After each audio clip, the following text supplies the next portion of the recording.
এই অনুশীলনী R1 এর মধ্যে কোয়েশ্চন নাম্বার 18 কি কইছে দেখো, একটি বস্তুর ক্রয় মূল্য 2100 টাকা এবং 10% লাভে বিক্রয় করলে বস্তুটির বিক্রয় মূল্য কত। তো একদম সহজ অঙ্কটা, চলো আমরা সমাধান করি।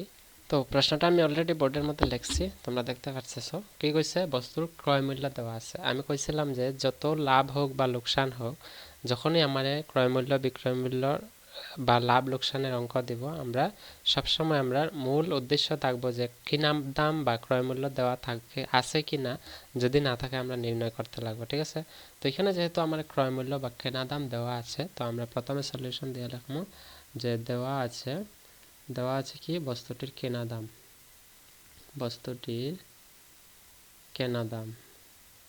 কেনা দাম কত আছে, 2100 টাকা, 2100 টাকা। এখন দেখো 10% লাভ কইছে বিক্রয় করলে, অর্থাৎ আমি লিখতে পারি, যেহেতু আমি ঐকিক নিয়মে করতেছি, এটা সূত্র দিয়েও করা যাবে। তোমরা যেরকম ভালো লাগে এরকম তোমরা সমাধান করিও। যদি এটা ভালো লাগে এটা করতে পারো, বা স্কুলে যদি শিক্ষক শিক্ষিকারা তোমরা করাইয়া থাকে সূত্রের দ্বারা করতে পারো, তাতে কোনো ভুল নাই। আমি আগেও কইছি যে আমরা মূল উদ্দেশ্য হইল শুদ্ধ উত্তর বাড়াইতে এবং পরীক্ষা দিয়ে আইতাম, মার্ক ভালো পাইতাম, ঠিক না? তো 10 টাকা 10% লাভ এর মানে 10% লাভের মানে কি হতে পারে, যে 100 টাকা কিনা দামের বস্তুটির বেচা দাম কি হইব, 100 প্লাস 100 টাকার মধ্যে 10% লাভ হইলে 100 10% কত, 10 টাকা। তো আমার এটা কি হইব, 110 টাকা। ঠিক আছে, তো 100 টাকা কিনা দামের বস্তুটার বেচা দাম 110 টাকা।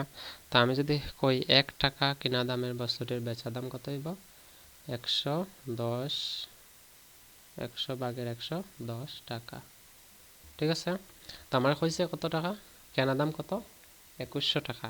তো 100 টাকা কিনা দামের বস্তুর দাম 110 টাকা, 1 টাকা কিনা দামের বস্তুর দাম 100 ভাগের 110 টাকা।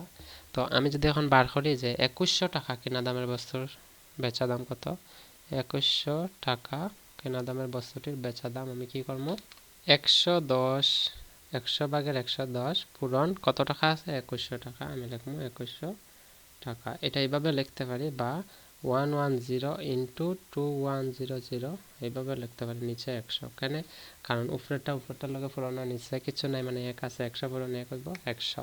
তো এখানে 00 এখানে 00 ক্যান্সেল। আমি 21 পূরণ 110 যদি করি, 21 পূরণ 110 আমার কত হইব, আমরা পূরণ করে দেখিলাই, 110 ইন্টু 21।